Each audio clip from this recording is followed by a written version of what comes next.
Let's go, motherfucker. Flag.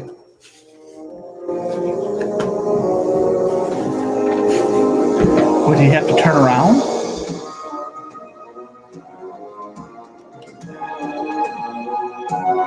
Oh, he's getting out. He's like, fucking, I'm getting the shovel.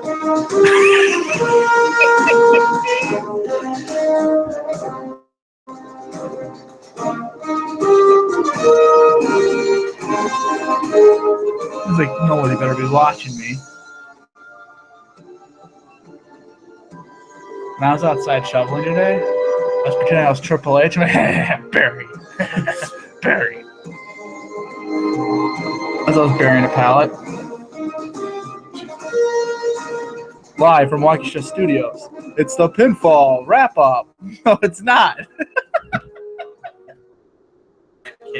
BatCast. Wrap-up. It's all the same. Depending on how you're viewing us, you're on that channel anyway. So, well, with that, I guess thank you for checking out BatCast.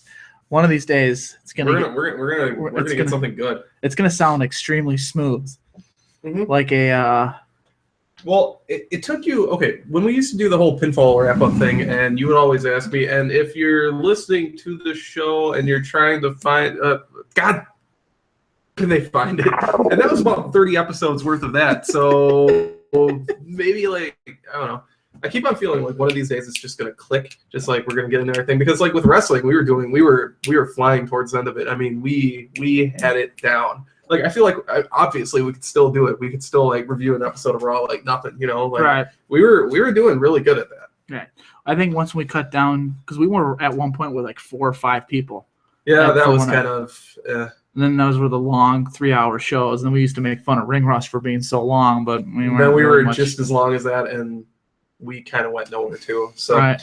So yeah, I think with like you and I, or even when it was me, you and Justin, that wasn't too bad. Or I mean, if you have like a third chair where they're not actually completely inept, it's not bad. Like it can work, but when the person like doesn't care or whatever, or doesn't look up information while you're talking to add something because he's eating, right? It kind of makes us stumble. So. So we're joining you from a snowstorm today. This is fun. Yeah, we're in and we had a Mr. Freeze episode. How ironic. We did. Yeah. It is not Christmas with the Joker though, which we should have actually done on Christmas, but whatever. Yeah. If people were wondering what was going on in the early part, we were watching a guy across the street plow he wasn't really plowing his driveway. He had a better chance maybe plowing his fat ass cow that he has for a neighbor. But other than that, he was trying to plow his driveway. It didn't go so hot. Not at all. He was sideswiping the entire time. First of all, they needed to get the car out of the driveway. I think that would help. Possibly, yeah. Like if that car should not be in the driveway. You're trying to plow a driveway with vehicles in it. It doesn't really work out. No, usually not. So 3 years ago, I want to say, when I was living down the street a little bit more, I was watching a guy plow our driveway. As he was plowing the neighbor, he was plowing the driveway at the same time. I used that joke twice today. So I saw he took out a car, like just was going super fast through and just took the car out and just knocked into the snowbank and just kept plowing like nothing happened. Okay. So that was like 3 years ago. Yeah, I don't know if anything came of that, but it was kind of funny. Just push the car all the way, like, fuck it. Like when airborne, I went flying into the snowbank. Like it was, he drilled it. Okay. Like it left it like it was a really small car, and he just freaking creamed it right at the edge of the parking lot. Because he was trying to turn, I think he slipped a little bit and just flipped the car into the snowbank. Beautiful. I'd love to actually like come out to my car like, oh, all right, time to go to work, and then oh shit, my car is upside down in the snowbank. Oh God, I don't remember parking here last night. I guess I don't remember much from last night. So with that said, it's been about 15, 14, 16 days since our last podcast, or a week and a half. About a week and a half. Yeah. You want to explain to the audience that aren't listening on why that seems to be why we're so sporadic with our upload dates? Well, both of us work in retail, and with my schedule in particular, like it's sometimes things come up. Sometimes you're needed to come into work or whatever it is, and unfortunately, the podcast has to take a back seat to reality and work and all that kind of good stuff. So For you. for me, well, yeah. I mean, this is my life. This is. Well, I left work today because I had a podcast to do. I'm just kidding. I'm sorry. I mean, that's the reason why I left work. I'll work harder next I would have left for any reason, though. At that point. So we're trying to settle on a day that'll work out a little bit better for us. We're thinking maybe like Monday or Tuesday or somewhere in there. We'll try to get it up because it seems like the latter half of the week is a little bit more difficult for me. You're more open to. I don't care. Anything like really, I pretty much will do any day. Yeah, so we're probably, I think you said Monday before, we're going to try to aim for Mondays and get them up on Mondays, and they'll kind of be what we do. I'll have to respond to that soon. So for the people who find us on other forms of media, where can they find us besides the media that they're listening to us? Or for the people that are listening to us on a different set of media and trying to find the other set of media, what kinds of media are we on? Best way to find us, YouTube, obviously. If you're listening to us right now, you're listening to us on YouTube. Otherwise, if you search for BatCast or Pinfall Wrap-Up for that matter on the iTunes podcast or the Apple Podcasts app, you can get us there. And Podomatic.com. We have episodes kind of, and what about MySpace? Well, you can go to MySpace. You're not going to find much there. It's kind of a barren wasteland at this point. Or go to GeoCities. There was I don't know if it was fake news or anything like that because I didn't click on the article, but I guess somebody found Gronk's MySpace. Like when he was in high school and shit. He just hasn't up yet? He hasn't taken it down. Wow. Still, he forgot about, like everyone else forgot about their MySpace. I think mine, I still have a picture of Diddy Kong. Nice. I don't know. I never had one. I had one. I liked the idea of the clicking on a profile and hearing music right away. I think that was kind of cool. Mm-hmm. I wish Facebook did that. But Facebook has gone to the point, like, what are you going to have music playing from your phone? Like that? Yeah, MySpace kind of missed the whole phone thing, didn't it? Mm-hmm. They were just irrelevant before smartphones. Mm-hmm. To give you an idea of how long they've been irrelevant, since before smartphones. Yeah. I mean, I remember when my Facebook came around. I want to say Facebook came around in, 2006? Somewhere in there. MySpace was like 2003, 2004. Right. And then Then you had the smartphones, which was like 2007, 2008. Yeah. MySpace was still kind of around. People still had it. People used it to promote music at this point. That was about it. Because I remember using it up to like 2009. And then I was like, okay, it's done. Do you remember the last time you logged into it? Yes. I was living at home with my parents still, so that's a while ago now at this point. And I was stalking people. No, I'm kidding. I was stalking multiple people at the time. Funny story. No, I remember I was updating my top 8 spaces. No, I'm kidding. Yes, I do remember, and I remember changing the song to something from A Dark Halo, which was a band on MySpace. It no longer exists. It's gone. It doesn't exist anymore. Okay. I can't find it anywhere except on YouTube. No, it's not on iTunes. It used to be, even though I bought the album on iTunes. It doesn't exist. My library doesn't recognize it anymore because I bought it from iTunes. So it changed it now to saying track 1, track 2, track 3, or whatever. Oh wow. Okay. Yeah. So it doesn't exist. They don't exist. If you look up A Dark Halo on Spotify, there is A Dark Halo on there, but it's a completely different band. Just completely different style, everything. It was like an electronic kind of progressive metal, but real electronic metal, early. And I think they started in 2004 and ended in 2006. Okay. So they're from that genre. Right. So yeah. So at that time, did you make a conscious decision that this is the last time you're logging into MySpace?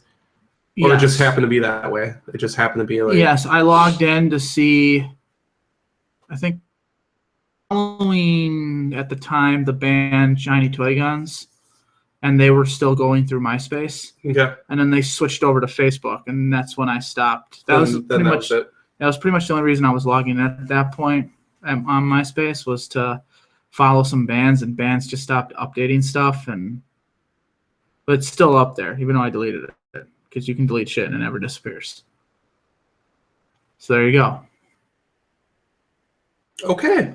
I was never afraid to put information online because I don't really give a shit. So it's there. It's all out there. Just like some of my embarrassing YouTube videos that are on this very channel. I haven't deleted them. Just leave them there. Just why not? Yep. Fuck it. It's there. So with that, what do we have in store tonight? All right, so we're doing 4 episodes of Batman the Animated Series tonight, or today, whatever. So 2 standalone, and then 1 is a 2-parter, so that's why we're doing 4.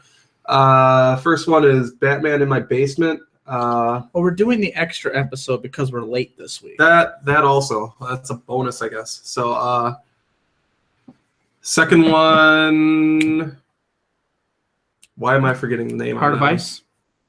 With Mr. Freeze. That was a really good one. Great story. Batman in My Basement. Heart of Ice, and then Cat and Claw Part 1 and 2. Mm-hmm. So I think, was it the last one we did with the animated series? We had a 2-part episode also? Yes. Because we had the one with Harvey Dent. Yes, Two-Face. Two-Face Part 1 and 2. So, yep. So we'll be reviewing these. We're going to try out a little bit of a different format tonight to try to not only expedite things a little bit, but kind of make it a little more clear what we're trying to get to and everything. So, you want to get started? Sure. Well, I'll have you lead the format style of how we're doing it because I don't have anything in front of me. But we're starting off with the Batman in My Basement, or I Got Batman in My Basement. And there's a lot here. Not a lot of good. Every single cliche you can think of. Would you agree? Yes. Every little cliche, everything you hated about old superhero movies, old anything with like Goonies type stuff, anything that's involved kids, and every cliche's here. The way they talked, how they used all their how they said their first names. There were no nicknames. Everything was so formal. Francis, Roberta, Sherman. No, they're not real names that you would say if you were a kid. I mean, of course, you probably wouldn't say, "Hey, Rob, come over here." No, I mean that's. Hey, get your ass over here. Right. The kids just. I don't know if it felt like it was badly acted, even though it was a cartoon. Right. Is that hard to explain? Is that you understand what I mean? Yeah. Think of this as a live action show. Then you would say, "Oh, this is terribly acted." But when you have animation, you eliminate that. Your characters that you draw, your characters that you animate them the way you want them to be. So there's no excuse for bad acting, even bad voice acting. I don't think it was bad voice acting at all. I just felt like it was bad acted, even though it was animated. It was weird. Even Batman sucked in this. Well, he didn't really. He was out of it for most of it. So he sucked. All of it. The freaking stupid bald eagle. But tell us what happened in this episode. All right. So pretty much the plot of the episode. I've got Batman in my basement. A young amateur detective and his best friend witness the Penguin receiving a stolen Fabergé egg. So a fancy jewelry piece of, egg-shaped thing from his thugs. When Batman appears, Penguin hits him with a gas pellet that severely weakens him. Now it's up to a few kids to protect him. Kind of the overall plot for it. So Batman witnesses this going on. He gets stopped. He gets shot by the Penguin. Gas. The kids save him, take him to their basement. That's where the title of the show comes from. And you kind of watch all of everything ensue from there. This eagle/vulture was a piece of shit. Yeah, so you first see this thing knocking in the Batman on the roof. Batman's trying to stop the thugs who had just stolen the egg. They kind of came up on one of those window cleaning carts up the side of a skyscraper. You forgot the line he used, too. he's like, oh, I haven't seen something like this in 5 years, or this only took 5 minutes to get it. Or 5 seconds, like, and that'll get you 5 years. Like, all of a sudden now Batman is the district attorney, but just saying. Yeah, so when he was trying to stop them, this vulture, like, knocks him down and starts scratching at his back and is ripping up his uniform or his costume, I guess, and stuff, and it just did not go well, and then the thugs escaped with the egg. So that led Batman to continue the pursuit through the episode until he confronted Penguin and got gassed. At that point, kids were watching this whole thing. Now, did he literally get gassed, or was he so tired he got gassed? No, nice Jay Leno humor there. Yeah, boom. So overall, what did you think of this episode? Sucked. It sucked. So I mean, terrible. You kind of said that before, but like I don't know, like it kind of made you wish Robin was around throughout the thing. Yeah, because I felt like you could have done instead of doing this. I understand what you're trying to do. It's just it was poorly executed. We saw the Underdwellers, which involved children from a children's perspective, right? Way better than this. And Underdwellers, you have the kids not saying much, and then you get your classic Batman chase scene that you get in every episode, that you should get in every episode for the most part. And that was told from a kid's point of view. This was told from a kid's point of view. I guess these kids are a little significantly older, probably like maybe 13, 12 maybe, because the mom leaves them home alone, so they can't be like 7. Unless the mom's just a terrible mom. And the mom was like, what are you guys doing down there? No, I'm just fucking Roberta. No, we're just nothing, Mom. And then Roberta's like, we got Batman down here. But it sounded like she said it all snarky-like. Rather than like... Well, I think the kid knew the whole time that she wouldn't be believed. Right. So that's kind of why she threw it out there that way. But yeah. But the way they made it sound like that was actually a slip-up. She's like, I got nervous, even though she looked not nervous at all. That's what I mean, like the bad acting. Or... even though, like I said, it's animated, but it was just bad. The lines were terrible. And the 2 bully kids, one was named Francis, the other one I don't think had a name, but they bullied him in the very beginning. Yeah, your classic mid '80s bully style, like, hey, it sounded like dork. It sounded like more from like Leave It to Beaver type shit. Yeah. Yeah. So, Biff, whatever. Biff, fuck. I think Biff's from someone completely else. I think it's from a book, actually. Whatever. Catcher in the Rye. But, like, the whole... yeah. I want you to... So just not a fan of this episode overall. Nothing. I don't like anything of it. Penguin was okay. Yeah, I like Penguin. Yeah, this is the first time that we saw the Penguin, so the Penguin was the main villain in this episode. Just doing his penguin-y stuff. Apparently, the Penguin needs a vulture as his, Get used to it. Okay, so here's the thing about Penguin. He's not treated very well in the animated series. And then the re-reanimated, the one with the Batman, the one that came on in like 2004, he was terrible in that too. But at least he showed a lot of anger in that. Like somehow he was like this martial arts expert too, which is stupid. So he was better in, I think, the Batman than I see him portrayed in this. In the Telltale game, the Batman Telltale game, he's way better because he doesn't look like a penguin. He just wears a penguin mask. It's kind of frightening. Like as he's like some kind of like serial killer known in that series. And in the show Gotham, he is a mob boss. And the only reason why they call him Penguin because he has a funny walk. Because they busted his leg or something like that. So he waddles. But he's not a chubby guy or anything like that. He's just a mob boss. Oh, and they made him gay with the Riddler, by the way. Anyways. So, even though the Riddler's not gay. Love story. It's really bad. So, with that said, the Penguin, I don't know. He's never been my favorite villain. Like no one's favorite villain, but I've never thought you could do a whole lot with the character until I saw Batman Returns. And Batman, I thought that Tim Burton took a way dark approach to it, and I thought it worked. And casting Danny DeVito as the Penguin as well.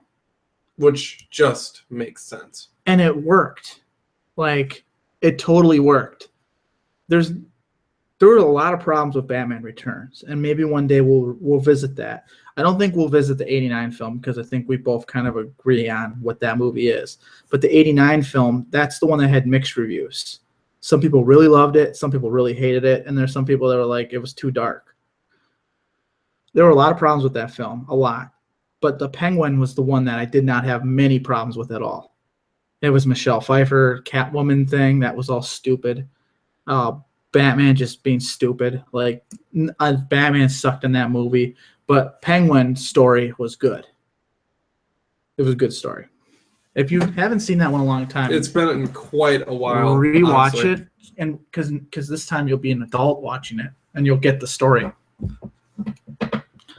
So, what'd you think of it? I didn't hate it nearly as much as you, but it really wasn't. I don't know. I wish they would just replace the kids with Robin somehow. Oh yeah, I understand why they did what they did, but I was about to say that we already had an episode similar to this with the Underdwellers. So instead of like, why don't you have him get gassed or whatever, and have Robin be the focus point of the episode? We haven't seen anything like that yet. Like, he becomes the hero. Right, and you would have had someone. You would have established. It's almost like wrestling. Honestly, you would have established credibility with him then, and you could have built upon that later on if you needed Robin again. Look, Robin's actually legit, you know. But, well, the only credible Robin there is Jason Todd, and he doesn't exist in the series. So I mean, he does get murdered by the Joker, but I mean, like, he actually has credibility. I mean, he ends up getting executed at some point, but other than that, well, he does because. Yeah, that's a good movie. Well, that one I can't wait to see. Is he back? No, he did a great job, though. Oh, yeah. I would see that and think, wow, my driveway has been plowed. Thank you. Can I give you a tip? I don't even think he even went up the driveway. Like, at all. He just did a diagonal swipe. Gets paid for that. I just want to remind you. But did he? Or was he just a neighbor friend? I don't know. He has to be they must know him for him to do that shit of a job. He might have called and like, you know what, Mom, I can't figure this out. I'm going to Denny's. Man! I'm going to Denny's. All right. And watch Mickey Mouse. So overall, neither one of us is a fan of that one. So we have Heart of Ice up next. Our introduction to Mr. Freeze. This won an award for best animated episode in an animated series. Best writing in an animated series. Best writing. It won an Emmy for it. So that's a legitimate award, not like a Webby or some stupid crap like that. Like, it actually won like a legitimate award for the writing. So they have Webbies back then, I don't think. No, you know. Right, I get what you're saying. Whatever. Like a half-assed kind of bullshit award, but then no one knows what it is. Right. So the summary of this one, bitter scientist Victor Freeze, as Mr. Freeze, attacks several divisions of GothCorp, each time stealing a piece for a secret weapon he intends to build. Batman investigates the connections and discovers that the start of Freeze's vendetta against GothCorp was a bitter falling out between Freeze and GothCorp CEO Ferris Boyle, who looks strikingly like Mitt Romney, but is voiced by Mark Hamill. Really? During which Boyle almost kills Freeze, mutilating him into Freeze and presumably killing Freeze's terminally ill wife. So Dr. Freeze was using company resources to help save his wife, who's terminally ill, and the CEO cut it off. His terminally ill wife, Nora. Batman must find a way to bring Boyle to justice before Freeze carries out his revenge. So that's kind of what's going on here. So, yeah, Mark Hamill was the voice of Mitt Romney in this one, which is just confusing. You had a lot going on in this episode. There was a ton going on. So your A storyline, you have Victor Freeze wanting revenge. Your second storyline is you have Batman, who at the first point just sees Freeze as some psychomaniac at first, and then goes to research it and then realizes how tragic it is. So now he's torn on both sides. He's like, what do I do? Well, obviously we know what he has to do. Correct. And he uses the law as I think he uses the law as usually as an excuse to do what is right rather than doing what is right. Mm-hmm. Now, you look at it, Freeze has all the reason in the world to do what he wants to do. Granted, he doesn't have to take out the whole building, but if Batman probably wouldn't have stopped him originally, he probably would have carried out his plan originally. So, he delayed it or whatever. Right. So now you're Batman. Now, thinking it from your perspective, you're not Batman. You're Robert Roth, Ace Attorney or whatever. So, because you have to do that. You are Batman as Rob. What do you do? First, the one thing you can't do is you can't just let him go in there and kill all those people, right? You can't just allow that because the majority of them have nothing to do with this. So when Batman was investigating the entire thing, right, he found the tape. He was watching the tape of the situation between Freeze and the CEO of the company and his wife and all, Mr. Freeze's wife. At that point, like, he watched how evil the CEO was and what he did, how, he wanted the plug pulled on his wife and all that stuff, and ended up like throwing who ended up being in Mr. Freeze and the chemicals, turning him into that, into a deformed monster and all that. And so he has this tape, he has this footage, and I think he handled it the best way in the end of it that he could by handing the tape over to the public to expose the CEO for what he was, because he was portraying himself as like a humanitarian and all of this. And also Mr. Freeze. He did the right thing. Correct. And Mr. Freeze ended up in Arkham. So, but how hard do you think it was to not just let him kill him? To be a part of it. Like, how does the humanitarian in yourself, how do you not just go get him? Because, you're Batman, you have all those resources, and then put him in a room with Victor Freeze and have Victor do what he wants. Like, to me, that would feel like justice. Because, then if you explain to Freeze, hey, I'm going to let you do this, but then you got to turn yourself in. And then Freeze totally agrees to it, because at this point, Freeze just wants revenge, and he feels like, if you allow the revenge to happen, even though it sounds terrible, you also might save a ton of lives that way, and then maybe he maybe doesn't go down the road he goes down, because we all know what Mr. Freeze turns into eventually. So like, he solves his vendetta and then he's at ease with the rest of his life, or he's totally okay what happens to him next, because clearly he has no emotion. Right. His only emotion is revenge at this point. Yeah, but I mean, I guess the flip side of that is, if you're Batman, where do you draw the line? Right, I'm saying not if you're actually Batman. No. I know. I'm just saying, if I'm Batman, then where do I draw the line? That's what makes this Batman so much better than any other Batman. That he knows where to draw that line. He draws it there, like you saw on the Catwoman episode. He put her in cuffs that you did not see coming at all. Right. And see, with him, he realizes that he needs to stop him, but it's got to be really, really hard for him to do this, because he knows how evil Mitt Romney is. Correct. Mitt Romney's about to open up a new Staples, and he saved $3 million because of the research that Freeze was doing on his wife. Yes. Now, is that a cryoprism that you see her in? That's like that. You don't see her yet, but you will see her eventually. She's in like this tank that's keeping her alive. Right. I think we didn't see it at all in this episode. Well, it was preserving her. Yeah, you did. We did see it. Yeah. I thought we just saw the little thing. I thought we never saw it. No. They were in the room in the tape that Batman was watching. No, I'm talking about now. Oh no, you didn't see current her. You saw the tape. She is in a tank, but she's not in a tank, and we haven't seen it yet. because that's what the whole Deep Freeze Sub-Zero movie's about. So I mean, she is in a tank, and I think it has something to do with if I'm not mistaken, when we see the second part of this episode, because it'll come in later, I think Bruce Wayne starts funding it.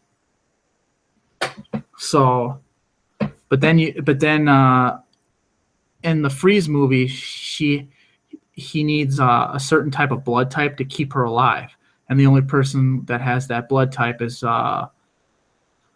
Commissioner Gordon's daughter, which happens to be Batgirl. That's what that's all about. So he kidnaps her, and for her to survive, he needs to kill her somehow because the operation would kill her, and yeah, that's what that's all about. Got it. So, and that has Robin, and it has the whole Bat family's in that movie. That's coming up. Sounds like a clusterfuck. It's not bad. Okay. It's not bad. It's okay. It's not Mask of the Phantasm by any means. Like, you wanted to go in order.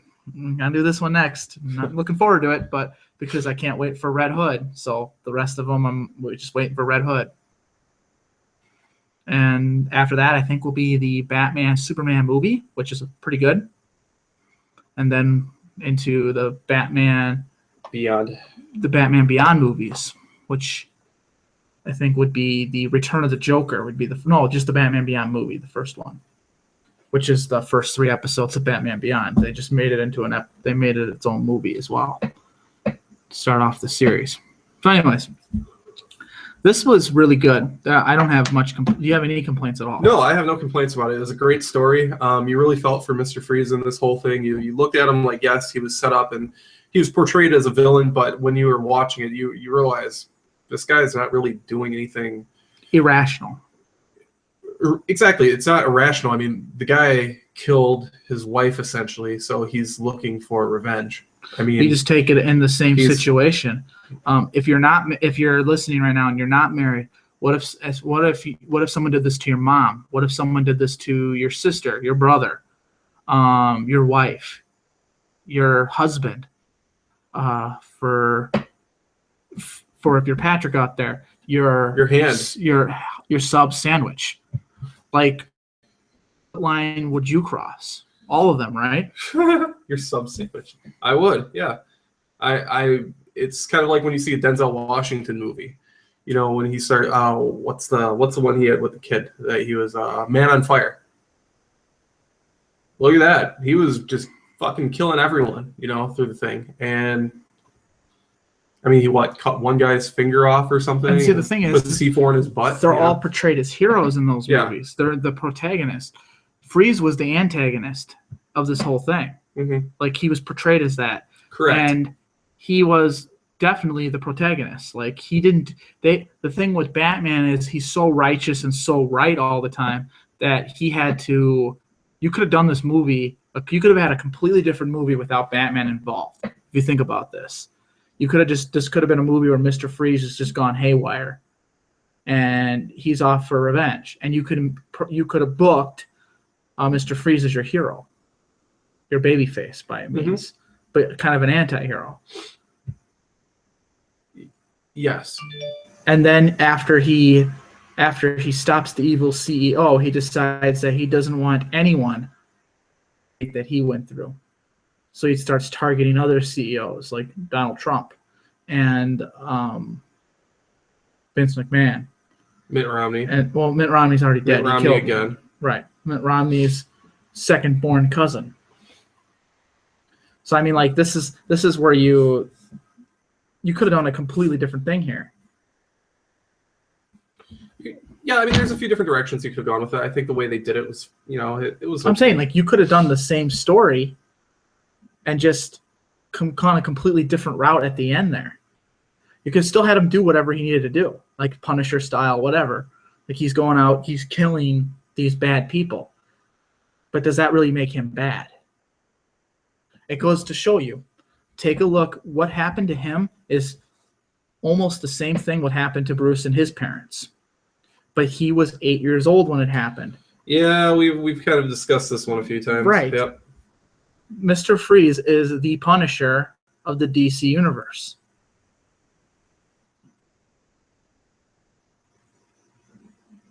Could have been, at least. Could have been, yeah. But because he's a Batman, quote-unquote villain, even though he's not really a villain, he's not out to do anything for mischievous reasons. It's all, to him, he's doing what is right, what needs to be done. He's doing it for his wife. He's not even really doing it for himself, to make himself feel better, because he doesn't have feelings. But he feels like, how can I be alive if this guy still is existing, being the humanitarian that he claims to be? To him, it's like, I don't care what people think of me. I don't care what they think of him. I know what I think of him. No, Mitt Romney was the monster of this episode. Yeah, he kind of was. Well, yeah, I mean, even when there was a scene where Bruce Wayne set up a meeting with him, and even Bruce Wayne was like, I feel sick to my stomach, or I feel sick just dealing with this guy. You know, I mean, he was a scumbag. He was a complete sleazeball, and like, he was even worse than what Bruce thought he was. Correct. After he saw that tape, exactly. So, if you're, why do you share that information with Bruce? Because he tipped him off. Like, he tipped him off that, like, there was this incident, whatever. But if I'm him, I don't even talk about it. I don't even act like Freeze even worked for my company. Right.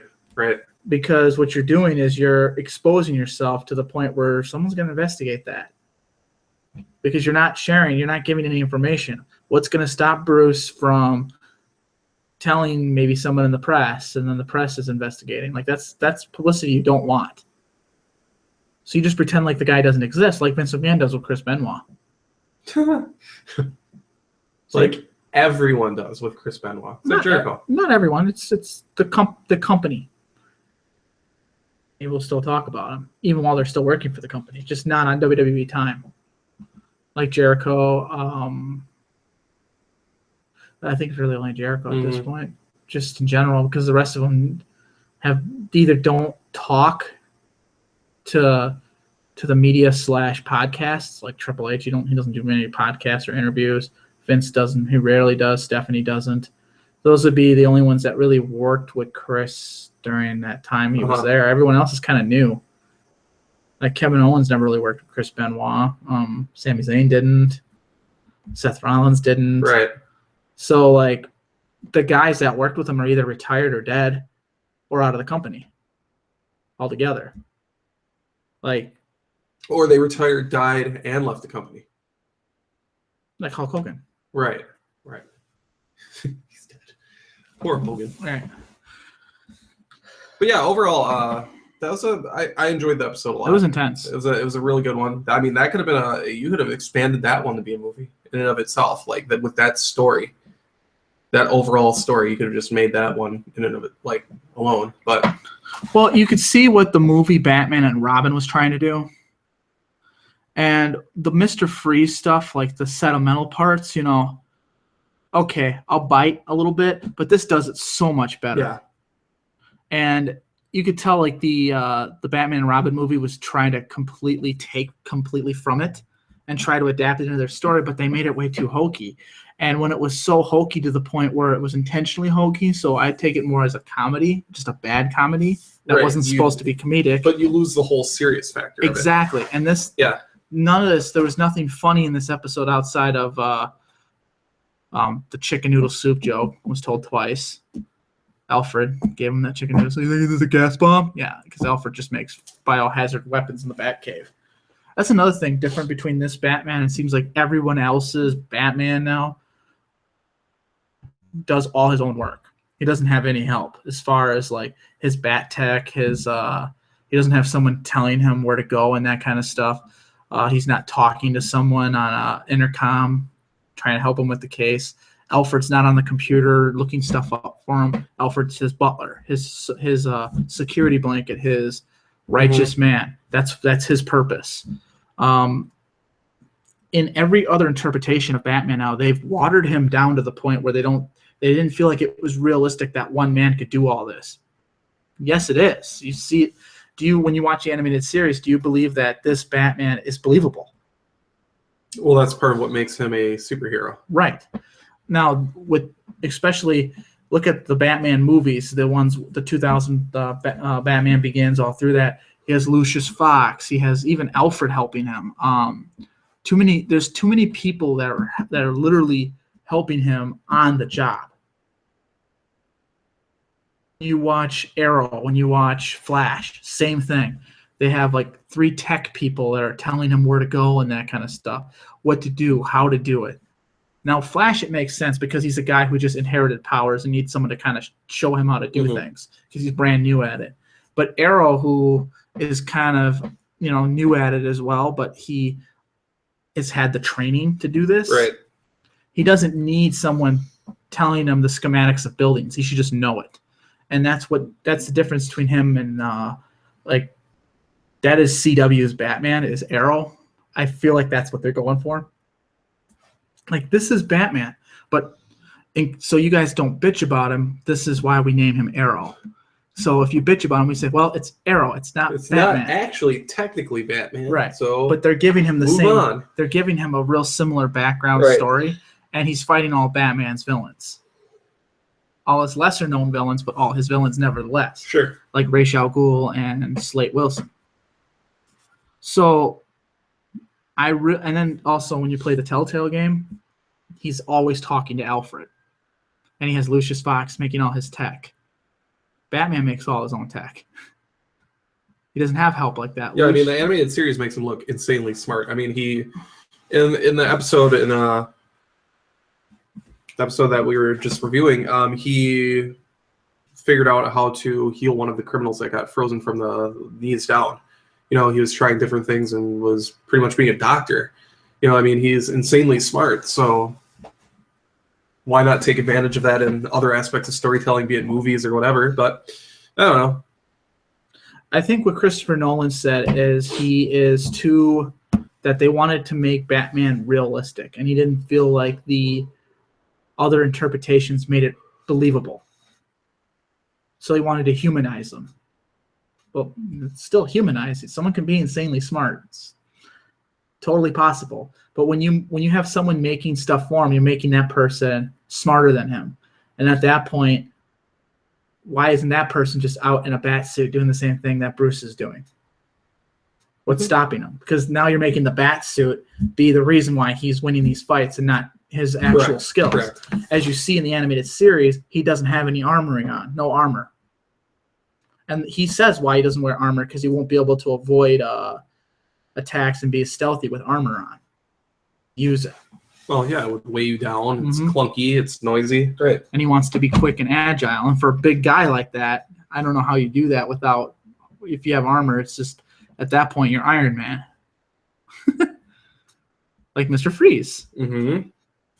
Who is instantly, what do you say, 4 times stronger, 3 times stronger because of his suit? Right. Yeah. So this was a great fucking episode. It was a really good episode. I would recommend it. We'll review Cat and Claw, I assume, is just one episode. So we have Cat and Claw Part 1 and 2. We're introduced to the Catwoman, who tries to purchase land for a mountain lion reserve, but a group of terrorists led by Red Claw, who is also introduced in this episode. Mountain lion reserve is totally a thing, by the way. Yes.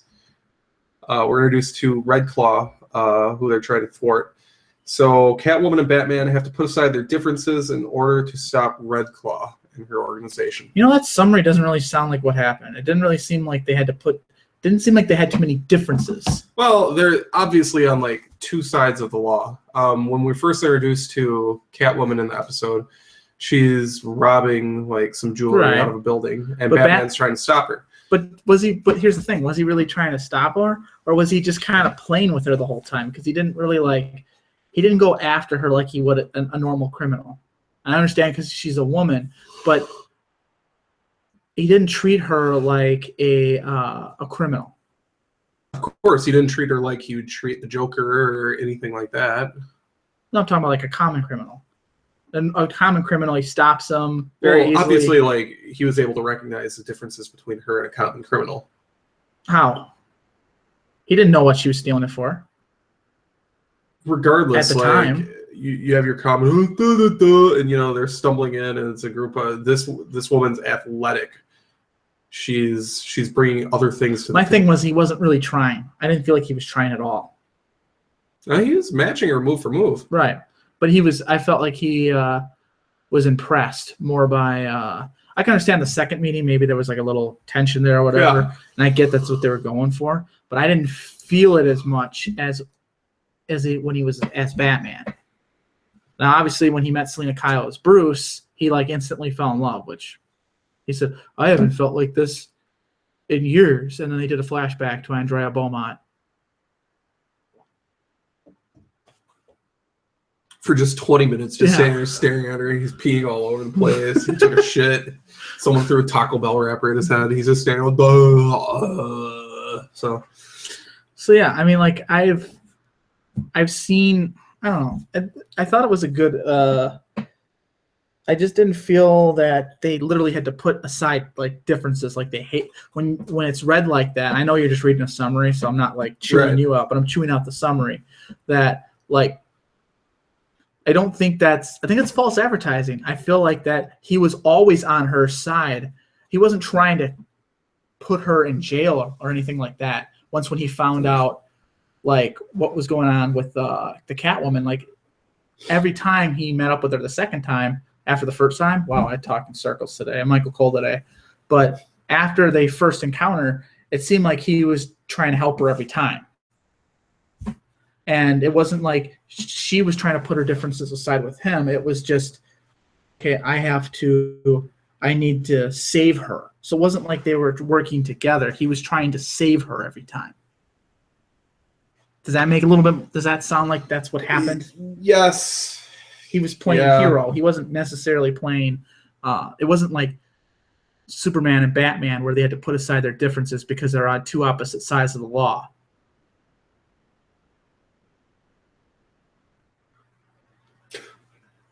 Because they're actually on two opposite sides of the law, I'm saying, not of the actual law. Not so they're like they have the same goal, but they're on like opposite sides, not like literally opposite sides, like evil and good type sides. Like they're on the same team. You know what I'm saying? Like no, I know what you mean. Yeah. Like his methods are interrogations, scaring people. They have opposite approaches to enforcing it, or there we go. Yeah, not opposite sides of the lake. I guess opposite sides of the law would be criminal, correct, and person delivering justice. Right. I said that wrong. Law enforcement. You get what I'm saying. Criminal and law enforcement, or crime and law enforcement would be the two sides. And then, but isn't Batman a criminal?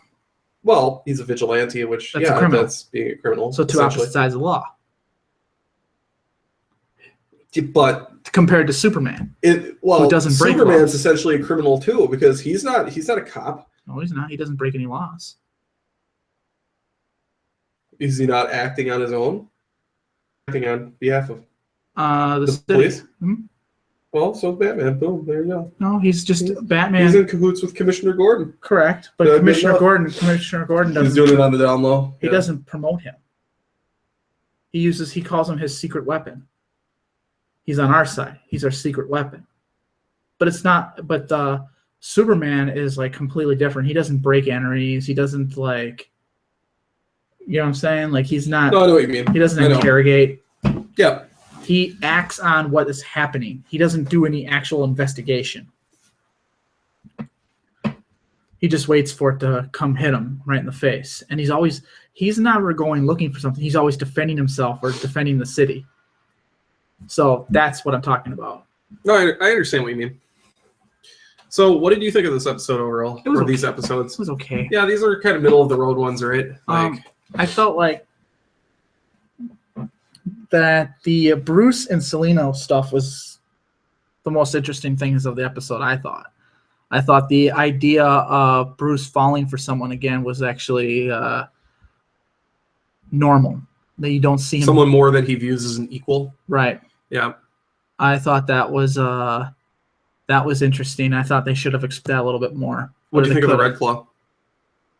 Just average kind of mundane villain. Very stereotyped. Yeah. Like, we finally had a woman Um, but she wasn't really that good. yeah, nothing special there. Right. I didn't feel. An interesting character. The cat was Yeah, the amazing. cat that Catwoman's accomplice ISIS. Not like terrorist organization YouTube, like the Egyptian god, but yeah, I mean, it was kind of honestly, it was a middle of the road episode. It wasn't really, it was a two-parter. It introduced Catwoman. This didn't need 2 parts. It did not. No, I think you could have much better had it. It would have been much better served to have the Mr. Freeze one as a 2-parter, just because of the story they were telling in that one could have benefited from an added 30 minutes versus this one, which it was spread out, but it wasn't terrible. I didn't feel like it was long though either. Like I felt like they did everything they needed to do, which was cool and everything. I just didn't care as much. If it was a better villain, you want to know what it was too? It's kind of like the whole logic. Not to go back into wrestling or whatever, but you come off of a really good match, and then it's hard to top it.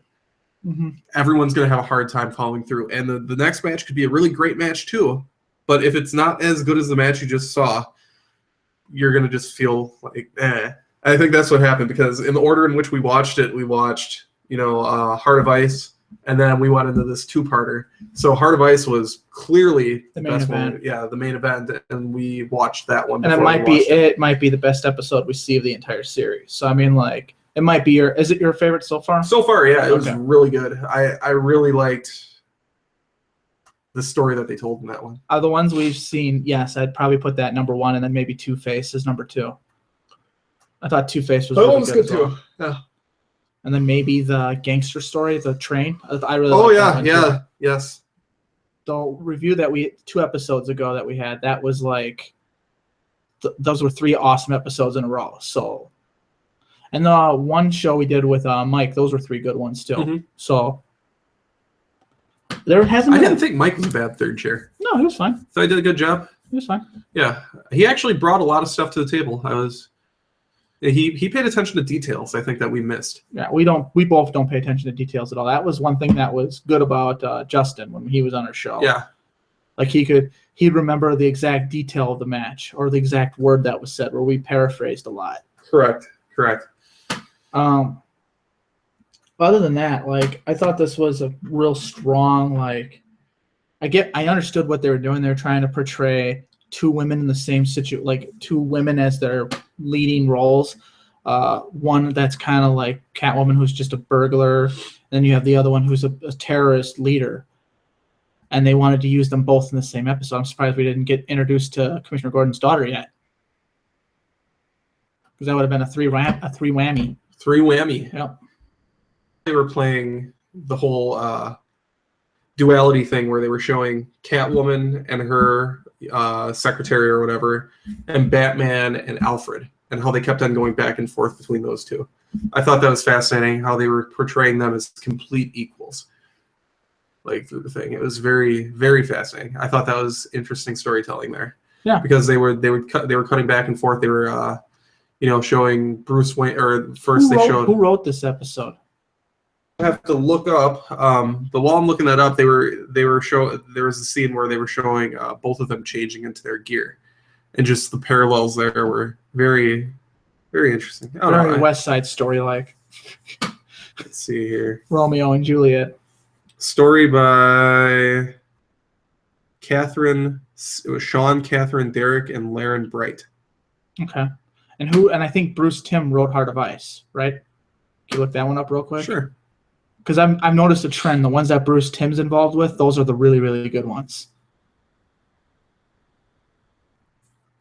But, like, yeah, these have been so far so good.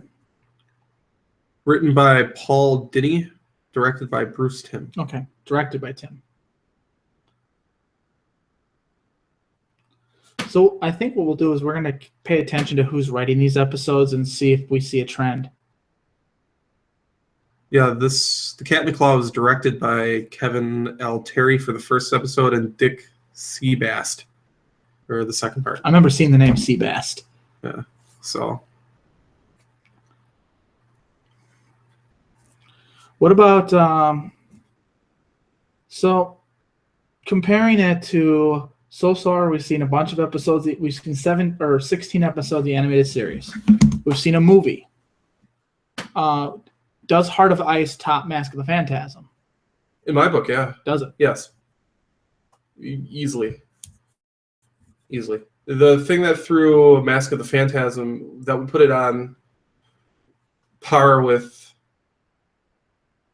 this, in my mind, would be the animation. The animation was clearly superior to what we're seeing in the animated series.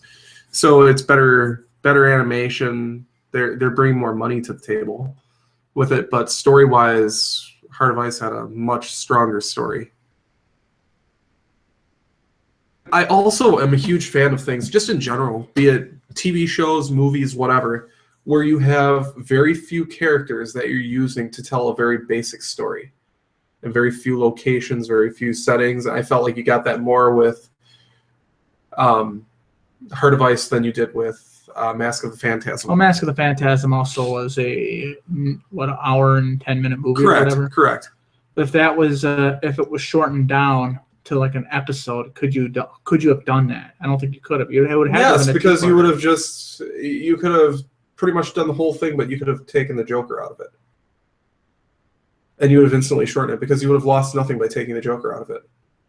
You did not need the Joker, because if you think about Mask of the Phantasm, the entire story arc that they put in there with the Joker, they started up a whole new act of the movie to have him in it to be defeated.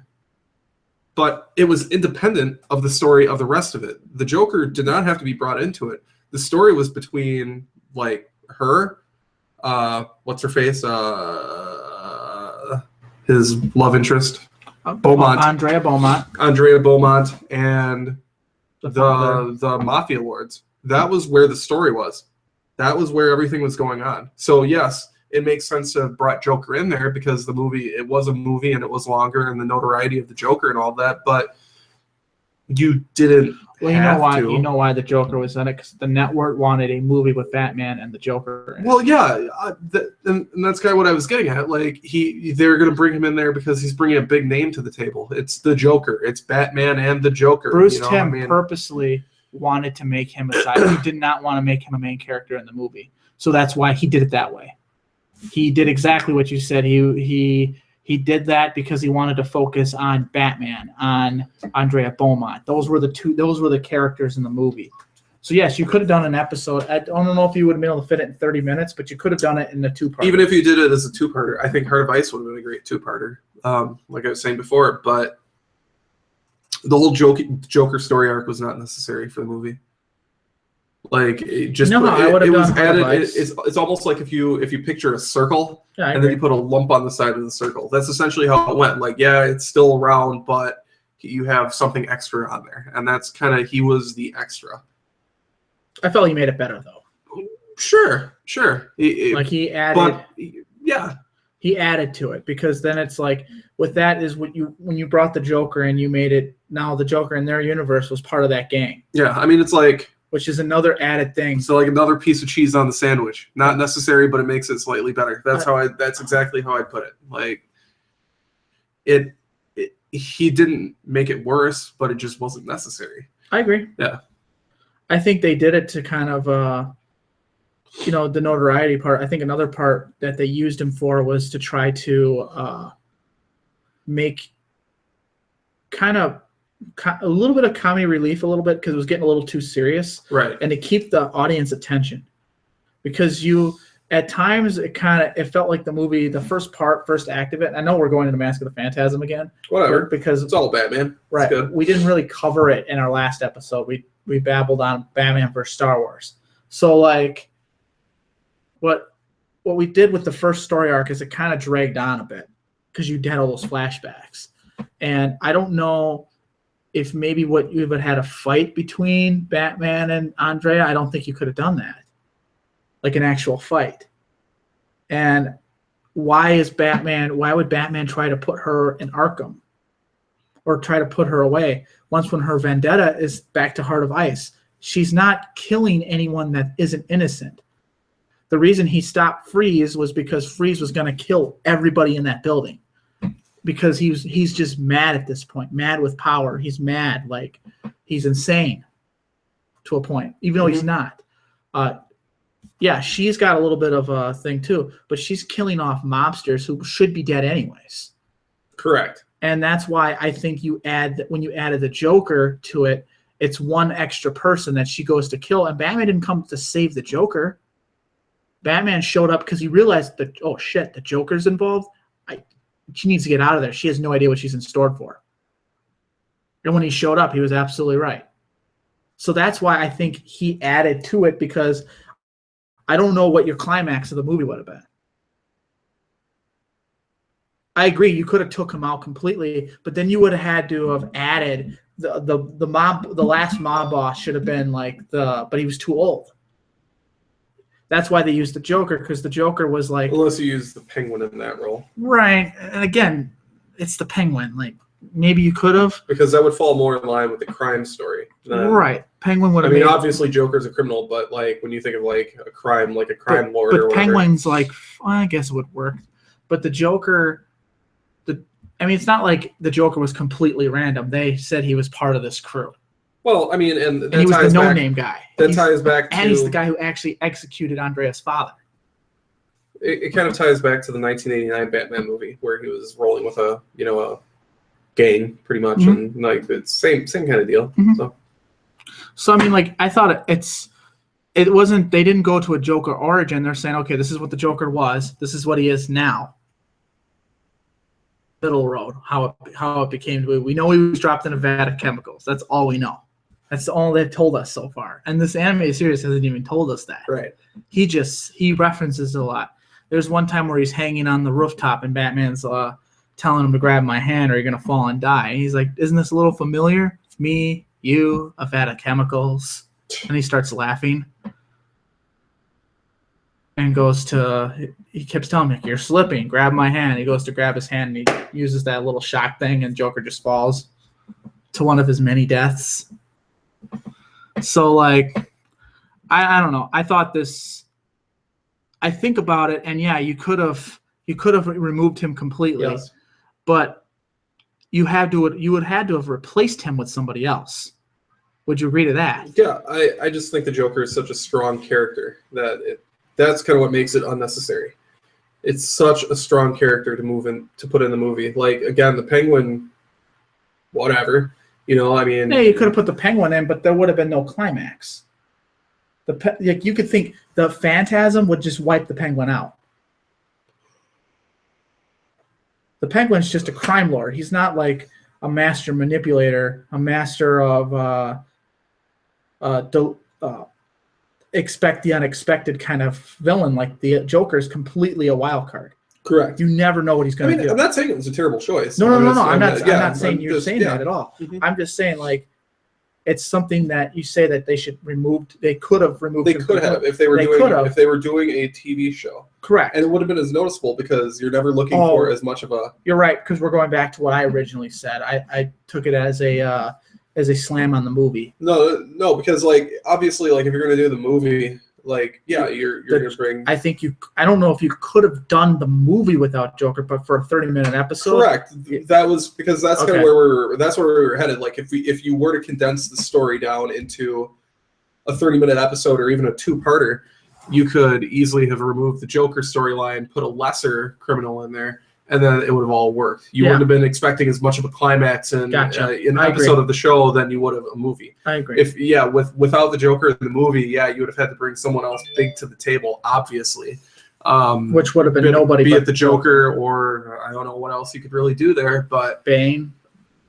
But I mean, just for probably notoriety's sake, you'd want to bring the Joker to the table just because Batman and the Joker more people are going to know Batman and the Joker, and you're going to sell more merchandise on Batman and the Joker. You could have done Bane. I'm like thinking about it. How could you have done Bane? Bane could have just been the muscle of the crew, and Bane was the one. That's why she went after Bane last. And she didn't know it was Bane. She just went to the guy's house and realized, holy shit, this is fucking Bane. And that's when Batman shows up. Because there's no way. I mean, you could have done that too, and that would have added a little bit more credibility to Bane, considering what they are. The credibility he had in the animated series to begin with. It was amazing.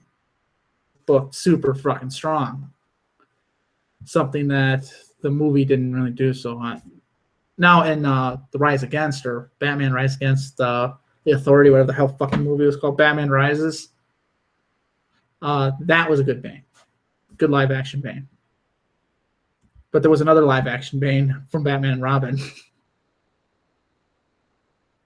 Yeah, you didn't know he was in that? No. Yeah. They were idiots. There were like 5 of them, and they were all idiots. They were controlled by Poison Ivy. Oh, okay. That was a thing? Mm-hmm. They were like knocked out with one punch. They were like those gray goblins from Power Rangers. Those gray things. Oh, really? They get punched in the chest and like disintegrate or whatever. And those were Bane? Yeah, they were Bane. That Okay. was Bane's first introduction to live action. That's sad. You know, it's really sad. It pissed a lot of people off. The Bane character in the comics, he's the guy who found out who Batman was, trapped him, lured him into a fight that he knew that Batman wasn't going to win, and then he broke his back. And then for 2 years, Robin, dressed up in the Batsuit, or Dick Grayson, acted as Batman for like a year or so, until Batman's back came back, and then he defeated Bane in his comeback story or whatever. But he knows who Batman is. That's the whole thing that I'm trying to get at. Like, he was able to figure that out because he actually did the research and wanted to find out. There's other villains that don't care. Like the Joker doesn't want to know. There was actually one where in the Arkham games, he kidnaps Jason Todd. He puts him in a chair and tortures him for months. For months, he tortures him to try to find out the identity for Batman. And of course, Jason Todd, the strongest of the 3 Robins, he refuses to give him up. Refuses. Has too much loyalty to it. He says, "Just kill me." And Joker won't kill him. He just tortures him. And then finally, after months and months of torture, he decides he's going to give up the name of Batman. He says, "All right, fine, I'll tell you. His name is," and then Joker just shoots him. He's like, no one likes a tattletale. Joker's sense of honor. See, that's the thing I like about the Joker. He operates with his own sense of honor. He's on his own plane. He's like he is not just unfocused evil. Like, you have a lot of villains out there. They're just, they're out for money, this, whatever. He has this weird sense of honor that he's just he's the flip side of Batman. That's why it's so great. He's the dark and the light. He's the exact opposite, but he's still operating with a code. He also has there was also an episode of the animated series about the Joker, since we're just talking about the Joker right now, where Harley Quinn was trying to gain the love of the Joker, obviously, and he kidnaps, I think it's called Mad Love.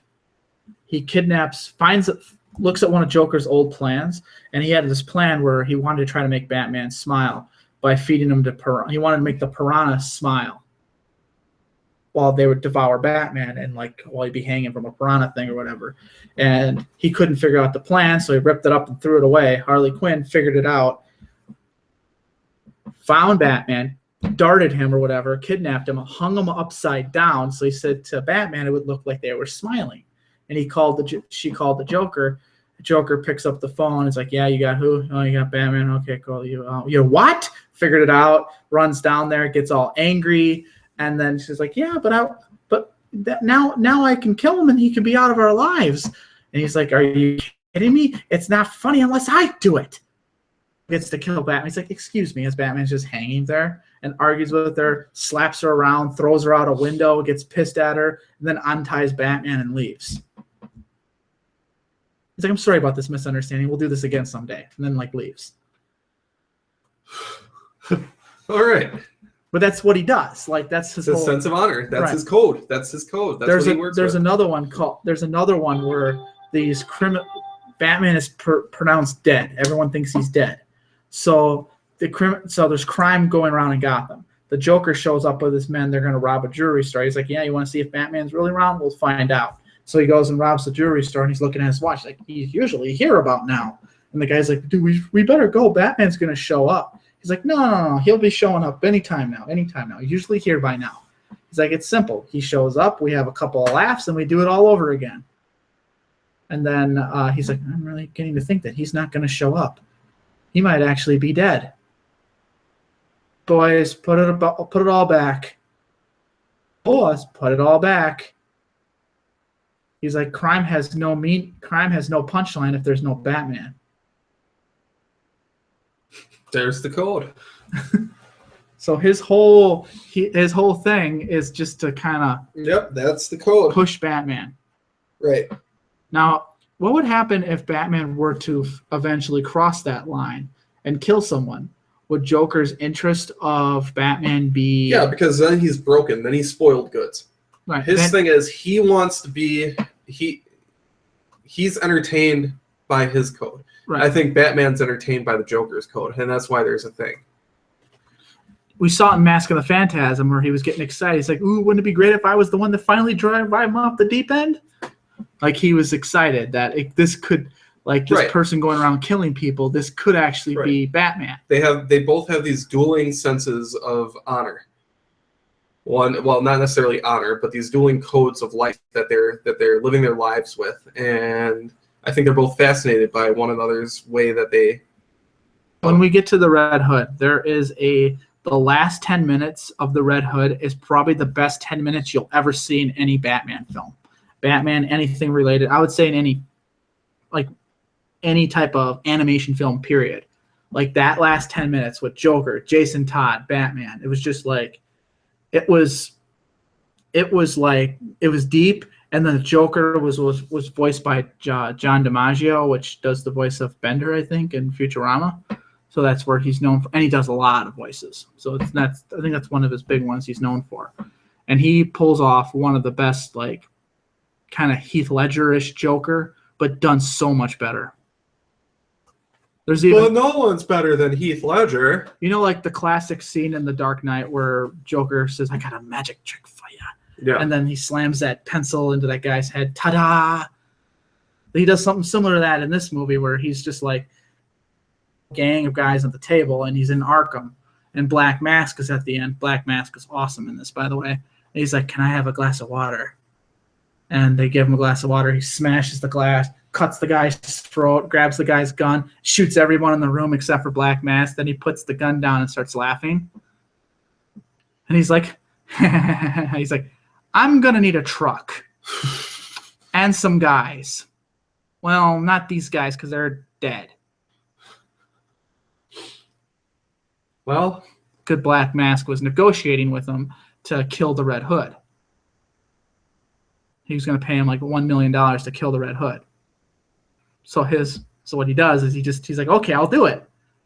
He pays him the money, and then he takes all the criminals, and he, including Black Mask, puts them in a truck, and then lights them on fire to try to get Red Hood's attention. Which accomplished nothing. And then you have Black Mask he's being tied up and he's getting gasoline poured on him, and he's like, this wasn't part of the damn deal. Awesome. I actually think we should do that movie next. I'm fine with that. I really think we should do that movie next. Knock out all the good ones. Only do the good ones. Well, we'll kind of do them in maybe not they were animated, but in order of I feel like a lot of things I talk about, I keep referencing that movie specifically. Right. So knock out the things that you reference the most. And if you haven't seen it, you need to see it so you understand what I'm talking about. Sure.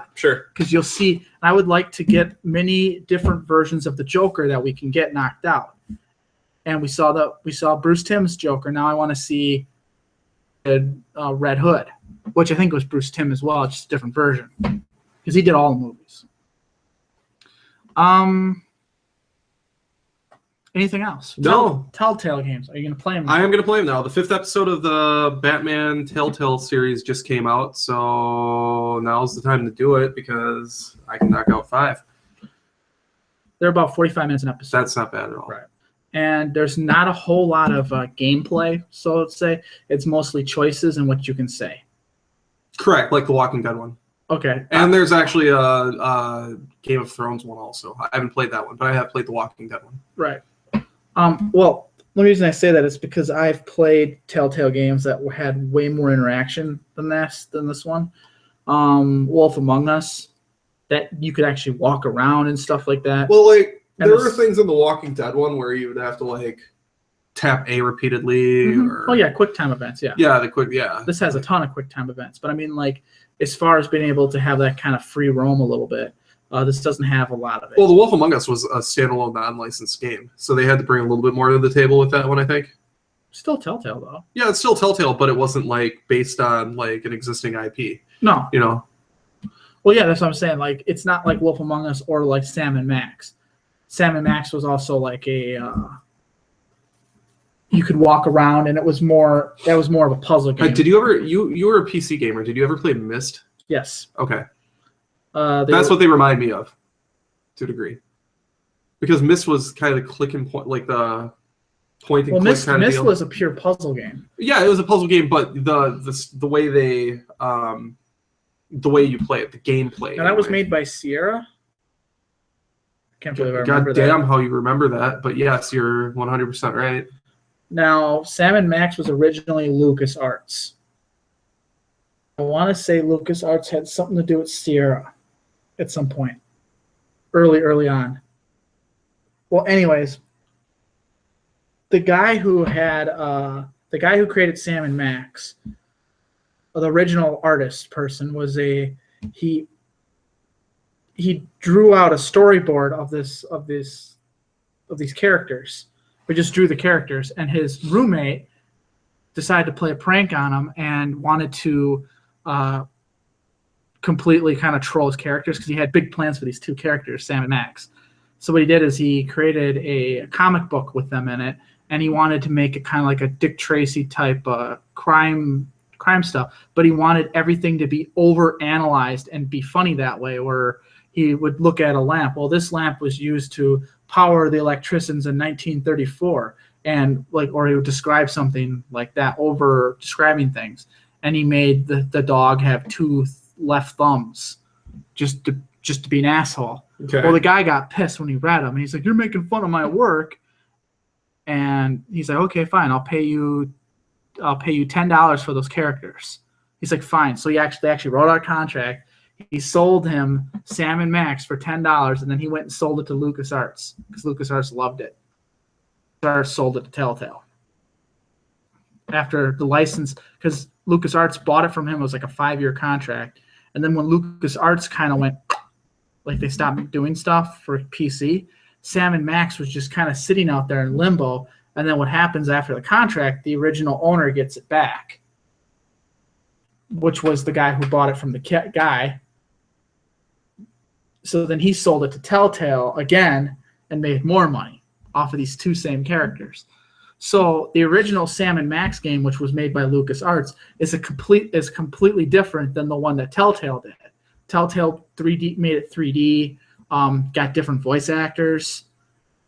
The TV show, there was a Sam and Max cartoon that I think was LucasArts as well. That has something to do with LucasArts. Fascinating. So there's your story of Sam and Max, which is the backbone of Telltale. They're the backbone. They started it. There would not be Telltale if it wasn't for Sam and Max. Did not know that. Now I do. So those are games that I would also recommend to check out for anyone. They're hilarious. They're great. You feel kind of smart when you finish an episode because you have to figure shit out. I mean, you literally have to figure shit out through what people tell you, and then you have to go find certain items, and then you have to figure out how to get items from certain people, and the game fucks with you because they're like, hey, you want this? Well, you're not going to get it unless you do this. But you can't do that because it doesn't exist. Like, they do that to you to fuck with you. Huh. Actually sounds kind of interesting. There's a scene where there's this guy blocking your doorway, and the only item you have is a thing called the big gun. It's literally called a big gun. And so what's your instinct? Shoot him. Right.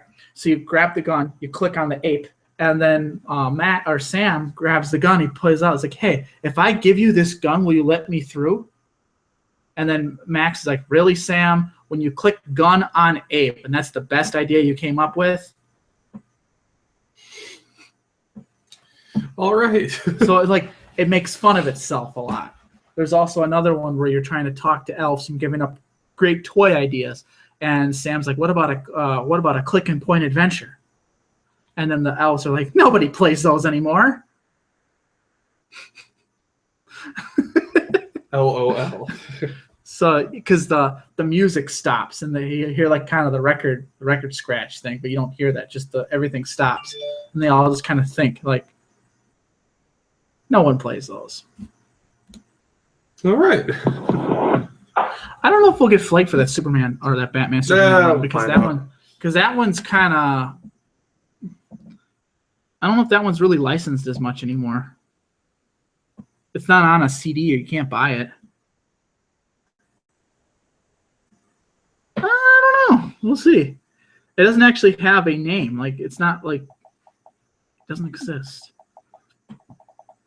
Well, it does, but you know what I mean.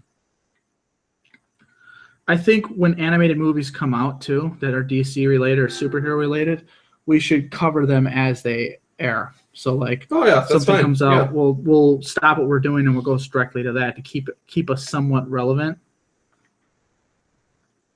But I think with that, we're done, right? I think so. All right. With that, I'm Andrew. We didn't even introduce ourselves. No, that's okay. I just realized that. With that, I guess we are out of here. Goodbye. And we'll end with this. Hell yeah, a ringtone. Fucking bitch. Why won't you fucking link? We will end with...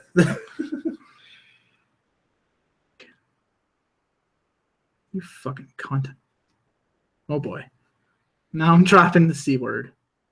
So well, now I have to put the explicit tag on it. You already have that on there, I think. I think so.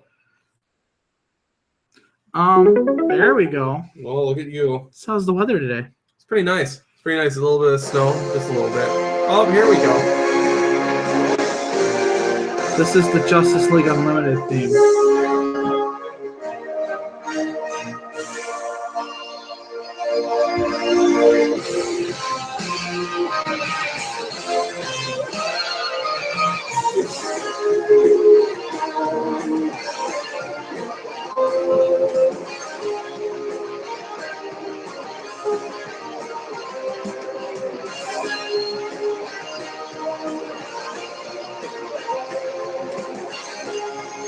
Whatever happened to like DC Universe Online?